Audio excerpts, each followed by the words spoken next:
In a world where power and money define who we are, an unlikely story emerges to show that even the simplest of gestures can change the fate of two lives. When a street boy with nothing to lose plunges into the icy waters to save a millionaire, he not only rescues a life, but also starts a transformation that challenges society's logic.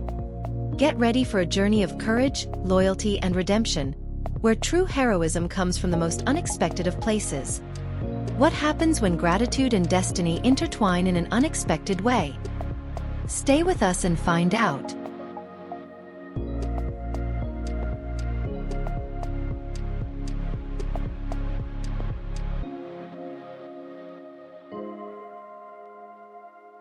On a busy street in the city, the sound of screeching tires echoed through the night. A luxury car, out of control, veered off the road, sliding dangerously toward the river. Amid the chaos, a 15-year-old street vendor launched himself into what seemed like an insane act. The car was about to sink, and he didn't hesitate. He dove in with all his might, swimming toward the vehicle. With strength that defied his age, he managed to open the door and pull the unconscious man out. When the man finally recovered and looked at the boy, his eyes were filled with gratitude.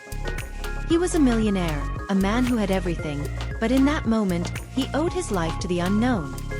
"You saved my life," the millionaire said, his voice hoarse.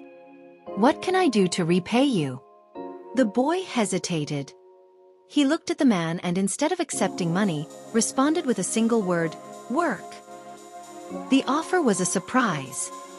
The millionaire, still dazed, looked at the boy with suspicion, but what else could he do? He offered him a job in his company, a chance that, to the boy, seemed like a dream. Without hesitation, he accepted. Not for the money, but for the opportunity to change his life, to get away from the streets, and maybe finally have something to call his own.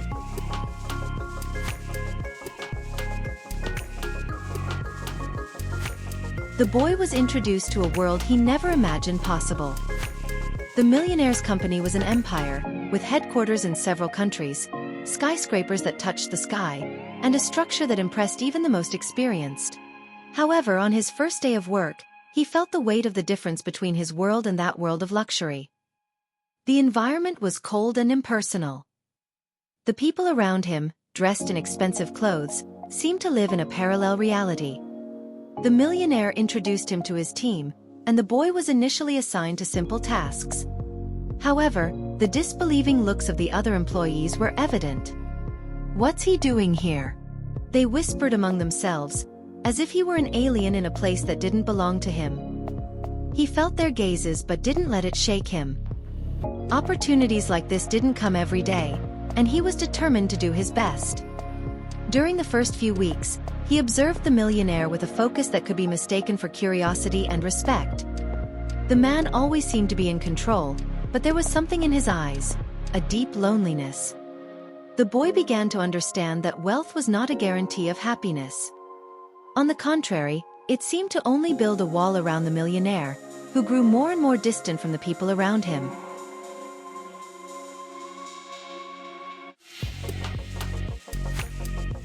As the days went by, the boy began to realize that something was wrong in the millionaire's company. Despite the facade of success and order, a tension lurked behind the scenes. One of the company executives, a commanding man with a cold stare, always seemed to be in control of the situation, manipulating others with sweet words and empty promises. The boy quickly realized that something was being hidden. During a meeting, the executive approached the boy and with a condescending smile, suggested he be more useful to the millionaire. "You know what's best for him, don't you?" said the executive, implying that he should be more than just a simple employee. The boy felt a chill run down his spine. He knew that the man had bad intentions. The proposal was simple. Use the boy as a pawn in a power struggle. The executive wanted him to become a sort of informant, using his proximity to the millionaire to manipulate decisions in his favor. However, the boy, though tempted, felt he was being used. He refused to follow the executive's orders but at the same time, felt more and more trapped. As time passed, the boy began to see a darker truth about the millionaire. The empire he had built was at risk, and the internal struggle for inheritance and control of the company was at its peak. The boy became more aware that the millionaire was not just a rich and powerful man. He was also a victim of the very empire he had created.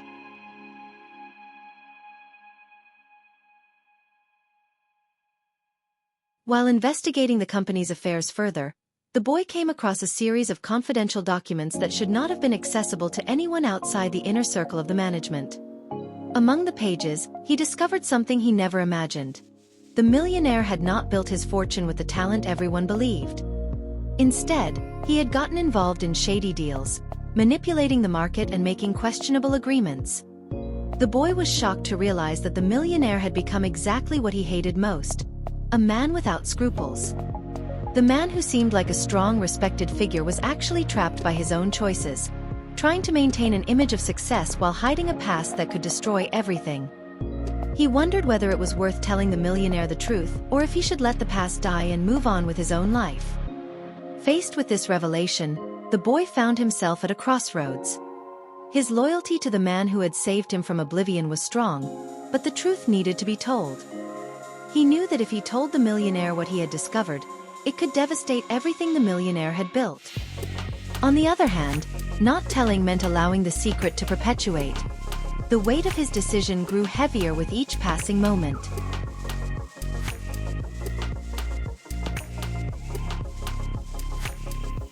The boy spent sleepless nights contemplating what to do with the information he had uncovered.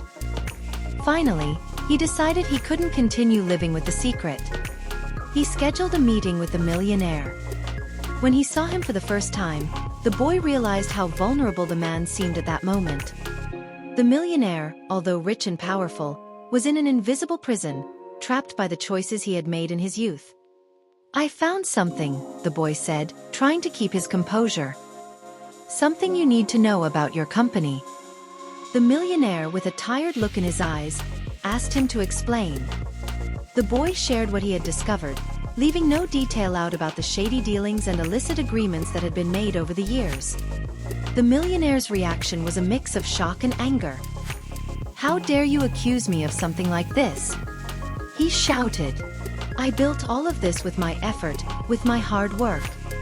The boy felt a lump in his throat but stood firm. "I'm not accusing you, I'm just telling you the truth. You deserve to know what really happened to get you where you are." The tension between the two grew, and the boy felt that, despite his sincerity, he might have made a mistake by opening that wound. The millionaire fell silent for a few minutes, absorbing the boy's words. Deep down, he knew that the boy was telling the truth. The weight of the past he had tried so hard to hide was finally coming to the surface, and now he would need to decide whether to face the consequences of his choices or try to bury them forever.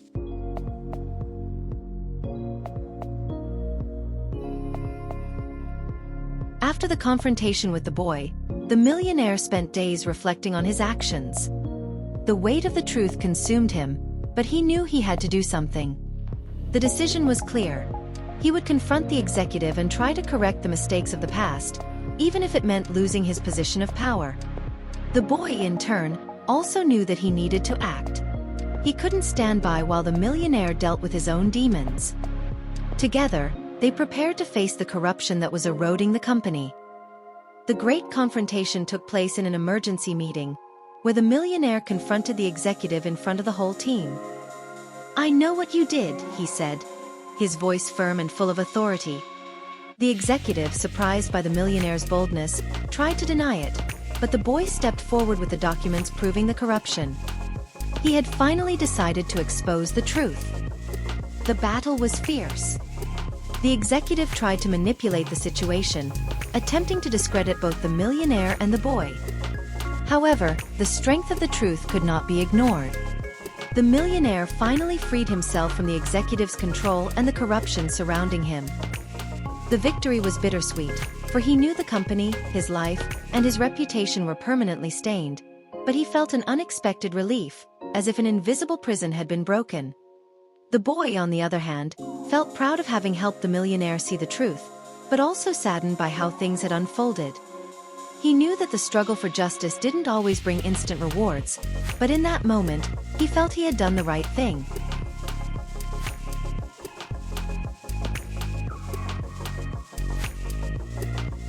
After the Great Confrontation, the Millionaire's company underwent significant restructuring. The corrupt executive was fired, and a new era began for the empire. However, for the Millionaire, the victory didn't simply mean the restoration of his power, but the acquisition of something much more valuable: the truth and freedom. He now understood that his wealth and success had been earned at the cost of his own humanity. Those around him were not just tools for his business, but human beings with stories, dreams, and feelings. The boy, in turn, also changed.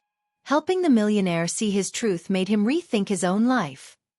He never sought fame or wealth, but now he had something more valuable: respect and a real chance for a better future. The Millionaire, recognizing the boy's courage, offered him a position of greater responsibility in the company. However, the boy, now wiser, knew that the world of luxury and status was not what he desired for himself. He thanked him but declined, choosing to follow his own path, away from the shadows of fortune. In the months that followed, the friendship between the Millionaire and the boy transformed. They continued to support each other, but each followed their own journey.